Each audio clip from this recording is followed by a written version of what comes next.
फूल की तो मने है जी, फूल की तो मने है। राम राम जी।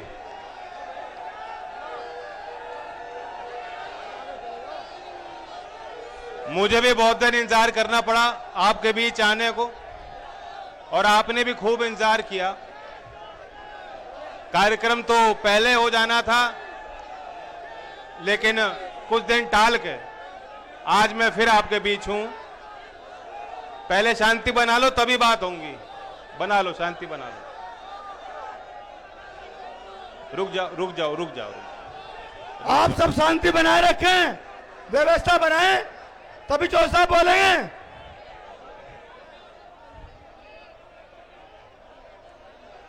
अभी संचालक महोदय ने कोई,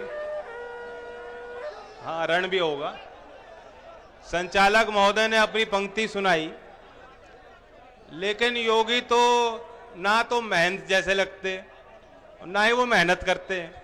क्यों चिंता कर रहे? जनता कर देगी। अब के जनता ने तो मन बना लिया है, उत्साह देखो लोगों का। मैं आज इस अवसर पे दुष्यंत कुमार जो प्रसिद्ध कवि थे, उनकी बहुत फेमस एक कविता है, एक पंक्ति सुना देता हूं नौजवानों के लिए, क्रांतिकारी उनके विचार। शांति बना लो। आप लोग शांति से सुने। हो गई है पीर पर्वत सी पिघलनी चाहिए, हो गई है पीर पर्वत सी पिघलनी चाहिए। मैं भी भूलने लगा।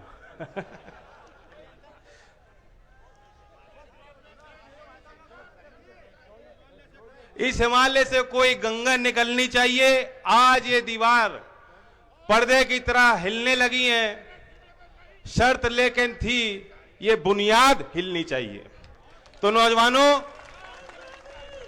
बुनियाद हिलानी है, व्यवस्था बदलनी है। जिस व्यवस्था के चलते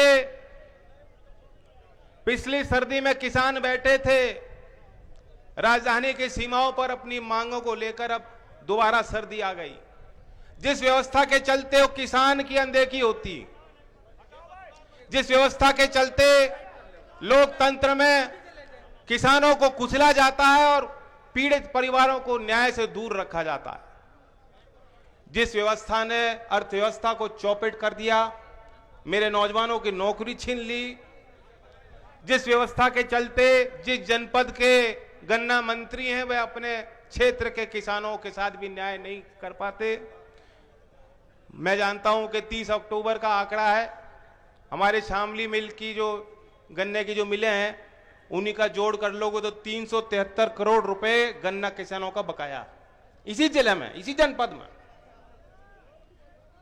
तो ये बुनियाद हमें चेंज करनी है, हिलानी है। जो क्रूर शासक हैं, जो सोचते हैं कि जनता से मुंह मोड़ लो, चुनाव में दूसरे मुद्दे ले आओ, कभी पाकिस्तान, कभी तालिबान, कभी बाबर और अंग्रेज से लड़ना चाहते हैं। योगी जी गरीब आदमी पे यूएपीए लगाना चाहते हैं, बुलडोजर चलवाना चाहते हैं लोगों के मकानों पर। लेकिन एक भी दिन, एक भी तारीख 5 साल में हमने और आपने देखा है, आप भी गवाह हो, एक ऐसी तारीख, एक ऐसा पल नहीं आया कि योगी जी ने किसी पूंजीपति को या बड़े आदमी को कटघरे में खड़ा किया हो, क्या गरीब आदमी का पक्ष रखा हो, किसान का पक्ष रखा हो। अगर योगी जी चाहते तो यहां जो गन्ना किसानों का बकाया है, क्या सोचते हैं आप? अगर मंत्री जी दिल खोल के काम करते, अगर इनकी इच्छा शक्ति होती, अगर सरकार में किसान के दर्द और पीड़ाओं को समझने वाले लोग होते, चाहे दिल्ली में हो चाहे लखनऊ में हो, तो ये नौबत नहीं आती। क्या करना है उनको? कानूनी दाव पेच सब मालूम है, कानून सख्त है, कानून में तो प्रावधान 14 दिन का है, कानून में ब्याज का प्रावधान है। एक कानून चौधरी साहब के समय का बना था जो मोदी जी ने उसको खत्म कर दिया। उस कानून में तो यह भी लिखा था कि कोई मिल मालिक अगर जो है भुगतान समय पे नहीं करता बार बार, तो उसकी मिल भी सरकार एक्वायर कर सकती है। वह कानून उन्होंने खत्म कर दिया मोदी जी ने, लेकिन अभी भी कानून है। अगर ये चाहते तो किसानों को समय पे भुगतान हो सकता। और चुनाव के पहले हमें, आपको पता है, मोदी जी ने आके बड़ी बड़ी बात कही थी। आज चुनाव के पूर्व संध्या पे हम सब सोच रहे थे कि इतना बड़ा आंदोलन हो रहा है, गांव गांव गली गली हर बैठक पे चर्चा है कि गन्ने का भाव तय होना है, कुछ ना कुछ बढ़ेगा। लोग अनुमान लगा रहे थे, हरियाणा ने घोषित किया ज्यादा, पंजाब ने घोषित किया, उसके बाद सब लोग अनुमान लगा रहे थे कि कम से कम 400 पार तो होगा। खूब दबाव है किसानों का। योगी जी थरथरा रहे हैं, योगी जी हिल रहे हैं, उनकी बुनियाद हिल रही है और दिल जीतना चाहते हैं तो 400 से ज्यादा देंगे। लेकिन क्या दिया? क्या भरपाई हुई किसानों की? लागत भी पूरी नहीं होती। तो 5 साल में जो किसान के लिए इतनी महाकंजूस सरकार रही हो, किस तरह से लागत बढ़ती आई आपकी। सबसे पूरे देश में सबसे महंगी बिजली। बनत के लोग आए थे अभी, उन्होंने बड़ा आशीर्वाद मुझे दिया, धन्यवाद करता हूं। पिछले साल बनत के ही एक मजदूर जो 4 साल से हरियाणा में भट्टे में मजदूरी कर रहा था, जिसके घर में कोई कनेक्शन नहीं था, कोई बिजली नहीं आ रही थी, उस एक गरीब के घर भी 1,37,000 रुपए का बिजली का बिल योगी सरकार ने, योगी जी ने खुद पहुंचाया था। बताओ बनतवासियों, 1,37,000 का बिल आया था उस पर भी। कोई मजदूर कैसे भर देगा? कोई किसान कैसे भर देगा ऐसे बिल को? अब किसानों को डर लग रहा है क्योंकि आपके ट्यूबवेल पे भी मीटर लग रहे हैं। और किसान जो बैठे हैं, आंदोलन कर रहे हैं, उनकी मांग कृषि कानून को लेकर है। लेकिन एक बड़ी बात है जिस पे चर्चा हम लोग नहीं कर रहे। मोदी जी चाहते हैं कि बिजली कानून 2003 को बदल दिया जाए। आज बिजली एक्ट के तहत उपभोक्ताओं की अलग अलग श्रेणियां हैं, इंडस्ट्रियल, कमर्शियल, और ये जो कानून बनाना चाहते हैं कि सारी श्रेणी एक हो जाएगी। किसी भी राज्य सरकार में जो रेट का निर्धारण की जो प्रक्रिया है या जो आयोग बने हैं, उनके हाथ में कुछ नहीं रहेगा।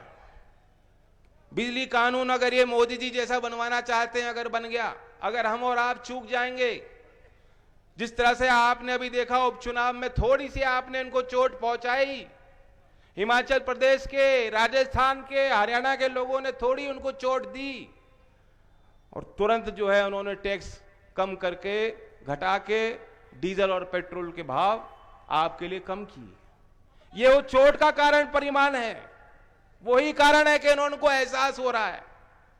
अगर हम और आप चूक गए तो ये बिजली कानून में संशोधन भी सरकार लाएगी। एक श्रेणी में सब आ जाएंगे और फिर दिल्ली में बैठ के अंबानी और अदानी जैसे लोग कितना बिजली का बिल आपके घर में पहुंचना चाहिए, ये लोग तय करेंगे। हम और आपके हाथ में कुछ बस में रहने वाला नहीं। मैं सचेत कर रहा हूं, 14 दिन की बात मैं कह रहा हूं, 14 दिन की बात हर एक किसान जानता है कि ये हमारा हक है। आज नहीं मिल रहा 14 दिन में, 1 साल 1.5 साल पीछे मिल रहा है, तब भी कोई शिकायत किसान नहीं कर रहे हैं कि मिल जा। लेकिन हम और आप जानते हैं, सब लोग जानते हैं कि आज कानून में 14 दिन का प्रावधान है। वो 14 दिन की जब प्रावधान जब तक कानून में लिखा जाएगा, देश के न्यायालय में, लोकतंत्र में, देश के सदन में, सड़क पे हम और आप बैठ के अपना विरोध भी जता सकते हैं और पूछ भी सकते हैं और हिसाब भी ले सकते हैं कि 14 दिन हो लिए। लेकिन अगर हम और आप चूक जाएंगे और बाबर और औरंगजेब को गोली देकर कैराना पलायन की बकवास करके ये लोग वापिस अगर सत्ता में आ गए, तो ये 14 दिन का प्रावधान भी कानून से मिटने वाला है, ताकि हम और आप, कोई भी किसान अपना हक ही ना मांग सके। ये कोई बनावटी बात नहीं है, ये मत सोचना। बिजली की बात 2018 से हमने कहनी शुरू कर दी थी और आज असलियत है। आज एहसास हो रहा है लोगों को, उस समय एहसास नहीं था। यह भी बात कोई मनगढ़ंत बात नहीं, बनावटी बात नहीं है। नीति आयोग सिफारिश कर चुका, जो किसान की लागत पे जो फैसला लेने वाला केंद्रीय आयोग है, उसने सिफारिश पे हामी भर दी और केंद्र सरकार पे वो प्रस्ताव भेज चुके हैं कि 14 दिन को हटा दो। और किसान को गन्ने की जो मिल है, चीनी जो मिल है, उनके पूंजीपतियों की कमर टूट जाती है। वो ब्याज नहीं चुका पाते, बैंकों से लोन लेकर जो है किसान का भुगतान कर पाती है मिल। ये दलील दी है, ये दलील दी है जो आपके वकील बैठे हैं दिल्ली में। ये दलील उनको मोदी जी के आगे रखी जा रही है। और अगर हम और आप चूक जाएंगे तो निश्चित तौर पे 14 दिन का आपका जो आज हक है, वो हक आपसे छीन लिया जाएगा। वो कह रहे किस्तों में दो, 14 दिन की बात खत्म करो, किस्तों में दो। अगर आपने गन्ना सप्लाई कर दिया और कई किस्तों में 1 साल, 2 साल, 3 साल में आपको पेमेंट मिलेगा, क्या हो रहा है गुजारा? बच्चों की फीस भर पाओगे? शादी में जिस तरह से बैंड बाजे के साथ और शान के साथ, हालांकि मेरे विचार तो अलग है, मैं तो चाहता हूं शादी में ये सब नहीं करो। मेरी खुद की बारात में 50-60 लोग गए थे। चौधरी साहब भी ऐसे ही चाहते थे, सादगी से, लेकिन आपके बस में नहीं रहना। तो ऐसी जालिम सरकारें हैं, ऐसी व्यवस्था को बदलना है तो बहुत ही समझदारी से हमें और आपको आगे मिलकर चलना हो, बहुत प्रयास करने पड़ेंगे। ये सभा तो आपने बहुत अच्छी कराई है, लेकिन जितने लोग टिकट मांग रहे हैं उनको भी मैं हिदायत देता हूं, वो चिंता मत करो। और जितने हमारे बैठे हैं कार्यकर्ता, उनको भी मैं कहता हूं कि अपनी चाल और दुगनी तेज करो।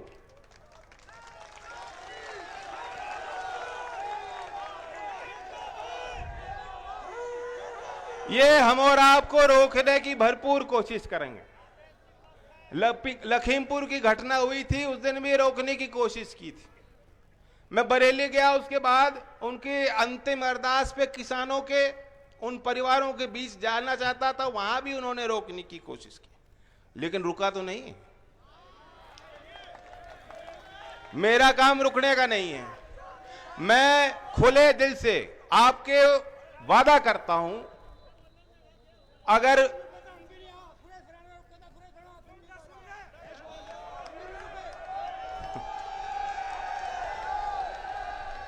इतना हुआ ना बनाओ, इतना हुआ ना बनाओ। जनता ने बनाया था, जनता बिगाड़ देगा। जिस रास्ते पे चलकर मुझे तरक्की मिलती हो, या मेरी सीट बढ़ जाए या वोट बढ़ जाए, लेकिन आपका नुकसान होता हो, उस रास्ते पे मैं कभी बढ़ूंगा नहीं। और अगर आपकी हानि हो रही है, आपके साथ अन्याय हो रहा है, मुझे आपके बीच पहुंचना है और ये लोग रोकेंगे, मैं रुकूंगा नहीं। यही मेरा काम है। जब आपने मुझे पगड़ी पहनाई है, चौधरी अजीत सिंह जी के जाने के बाद, जिस तरह कभी चौधरी चरण सिंह जी के जाने के बाद हमारे बुजुर्गों ने चौधरी साहब पे विश्वास किया था, जब आपने मुझे वो पगड़ी पहनाई है तो मुझे पूरी तरह एहसास है कि वो पगड़ी के मायने क्या है। बहुत बड़ी इज्जत, बहुत बड़ा विश्वास, और मैं पूरे समर्पण के साथ नतमस्तक हो गए जनता के आगे झुकता रहूंगा।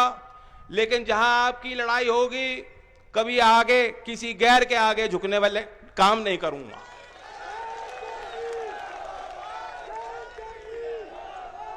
हमें यूपी की फिजा बदलनी है। मैंने सपना देखा है अपने शामली क्षेत्र के नौजवानों के लिए।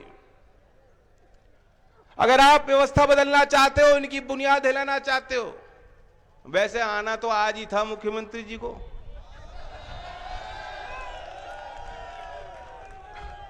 उन्होंने मुनासिब नहीं समझा। ऐसी कोई बात नहीं योगी जी, उंगली वाली बात पुरानी हो गई, ऐसी कोई बात नहीं। कैराना में कही गई थी, और कैराना में आपने कर दिया था, कर दिखाया था। कल जब आएंगे योगी जी, हम तो पूछना चाहते हैं, हम तो बीजेपी के हर नेता से पूछना चाहते हैं, प्रदेश का नौजवान, मैं तो आपको कहता हूं, आप पूछो क्यों नहीं हो रही भर्तियां, कब होंगी भर्तियां, कब मिलेंगी नौकरी। 70 साल नौकरी दूंगा, 70 लाख नौकरी दूंगा 5 साल के अंदर, उन्होंने कहा था, योगी जी ने कहा था। आज पूरे देश को पाट दिया, 4.5 लाख नौकरी दी है। खुद कह रहे हैं कि 4.5 लाख नौकरी दी गई, 70 लाख का वादा किया था। सारी सरकारी उपक्रम कंपनियों को बेचने में जुटे हैं। कहां से नौकरी मिलेंगे? जब सरकारी नौकरी नहीं बचाएंगे, विभाग में भर्ती नहीं हो रही तो क्या करोगे?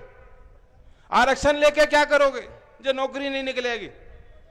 तो इसलिए मैंने नौजवानों को बहुत बड़ा सोच समझकर वादा किया है। क्या वादा है, याद है आपको? बस आपके जुबान पे आ गई बात, जो मेरे दिल की बात।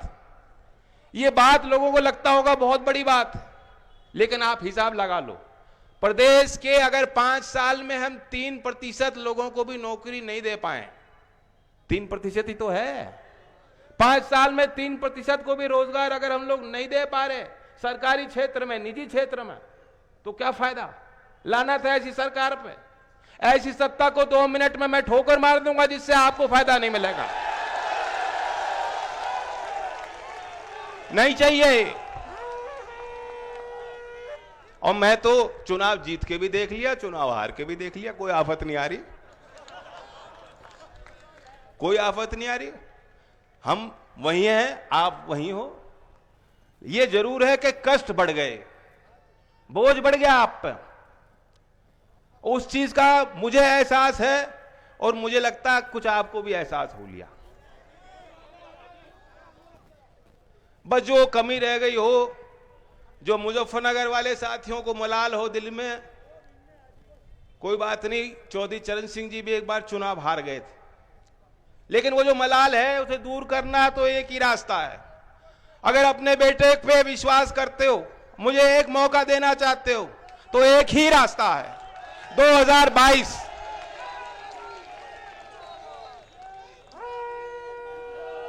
मुझे भी एहसास है हम लोगों की मजबूती क्या है, हम लोगों की कमजोरियां क्या।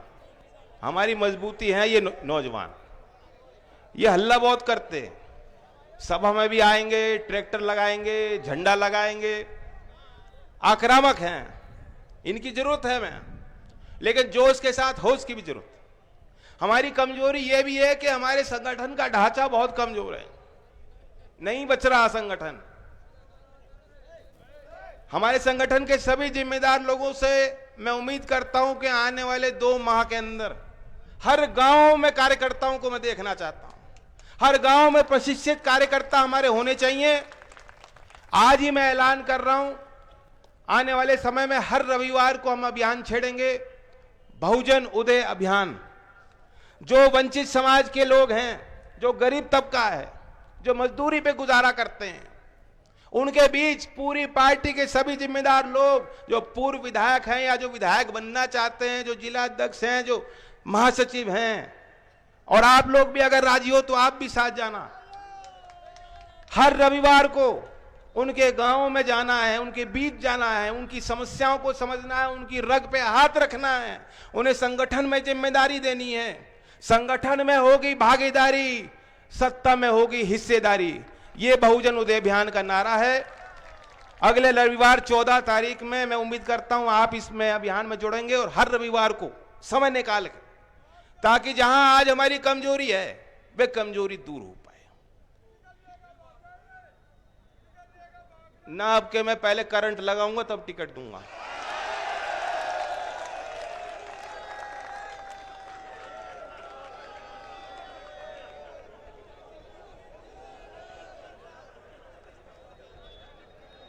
गन्ने के बारे में मैं बताना चाहता हूं, जो हमने फैसला लिया है, यह आखिरी पेरोई सत्र है गन्ने का जो अब चल गया।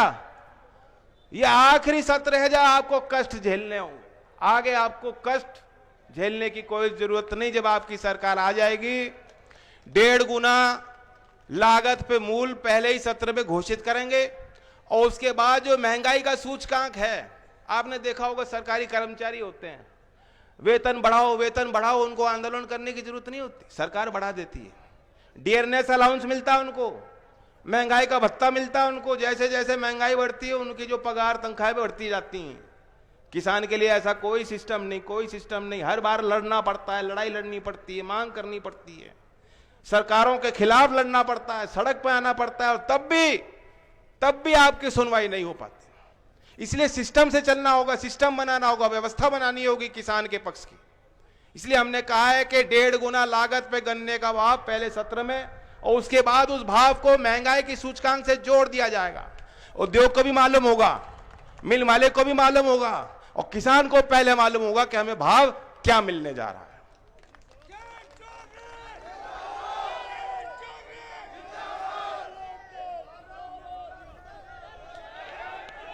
अब ये कह रहे सरकारी कर्मचारी सब तंग है, मैं जानता हूं, पुलिस वाले भी बहुत तंग हैं, लेकिन इनकी बात भी कही है हमने बहुत बढ़िया। अब ये मुस्कुरा तो रहे, लेकिन मैं नहीं चाहता इनकी नौकरी बिगड़ जाए। कोई बात नहीं, इनकी लाठी भी खाई हमने, कोई बात नहीं। हमारी लड़ाई इनके लिए है, सर समाज के लिए है। न्याय का राज जो राम राज के ढोंग करते हैं, अच्छा शासन लोगों को मिल पाए। ये धर्म को मानते नहीं, धर्म में इबादत नहीं करते, धर्मों का दिखावा करते हैं। लेकिन मैं जानता हूं कि उन विषयों को सत्ता और शासन से दूर रखना चाहिए। चौधरी चरण सिंह जी की यही खूबी और ताकत थी। चौधरी अजीत सिंह जी के जब जब वो जीते हैं, जब जब हमारे विधायक जीते हैं, आप हिसाब ले लो, वो जीत का एक समीकरण था। वो जीत का क्या समीकरण था वो आप जानते हो, मुझे कुछ बोलने की जरूरत नहीं। और आज आपके यहां पगड़ी देखकर, टोपी देखकर, आपको देखकर मुस्कुराते चेहरों पर मुझे एहसास हो रहा है कि वो जीत का समीकरण आपने दोबारा एक बार बना दिया। वो हमारा भाईचारा है, भाईचारा। बीजेपी आज एक एक जाति पे सम्मेलन कर रही है, प्रजापति सम्मेलन, कभी जाट सम्मेलन भी करेंगे। एक जाति से कुछ नहीं होने वाला, एक जाति का वर्चस्व कभी नहीं बन सकता समाज में। लोकदल एक जाति की पार्टी नहीं है।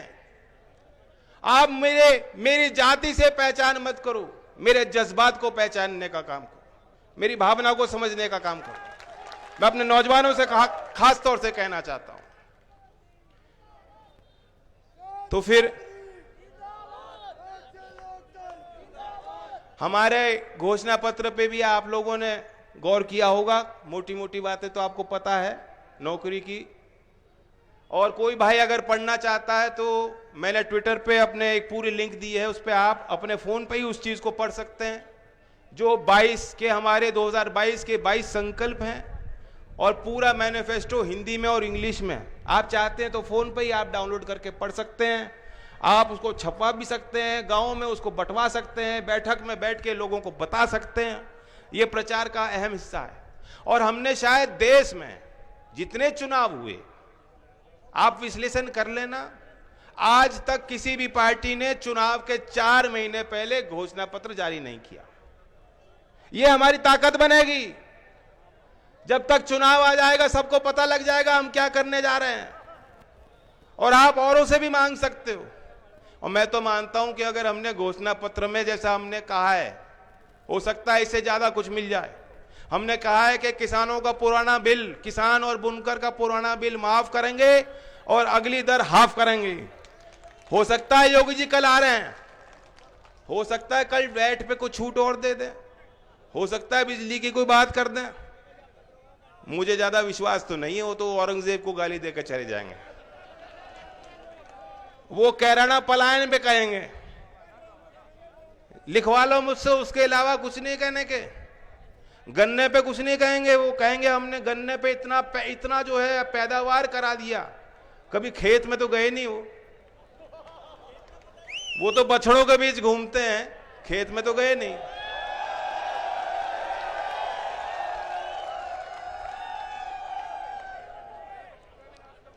तो जैसे ये खेती का भी नाश कर रहे हैं, ये जो छुट्टे घूम रहे हैं खेतों में, ये भी तो नाश कर रहे हैं, किसान का नाश है।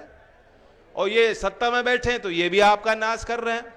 तो छुटकारा लो, इनका इलाज करो। एक एक दिन बहुत कीमती है, अब वक्त नहीं बच रहा, 4 महीने नहीं बच रहे, एक एक दिन बहुत कीमती है। इसलिए मैं आपसे उम्मीद करता हूं, मुझसे मिलने की होड़ मत करना, दिल्ली की दौड़ छोड़ दो। कोई टिकटार्थी अगर टिकट चाहता है हासिल करना, दिल्ली आना बंद करे, गांव में जाए, क्षेत्र में जाए, किसानों में जाए।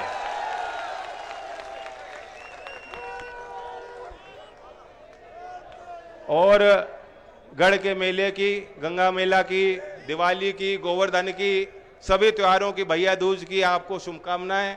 मैं इस बार मना तो नहीं पाया आपके बीच, मैं जानता हूं ये बार दिवाली भी सबके लिए फीकी रही, लेकिन मैं जानता हूं कि हम और आप साथ रहेंगे तो उजाला भी पहुंचेगा, तरक्की भी पहुंचेगी घर घर। धन्यवाद। जय हिंद, जय भारत, जय किसान।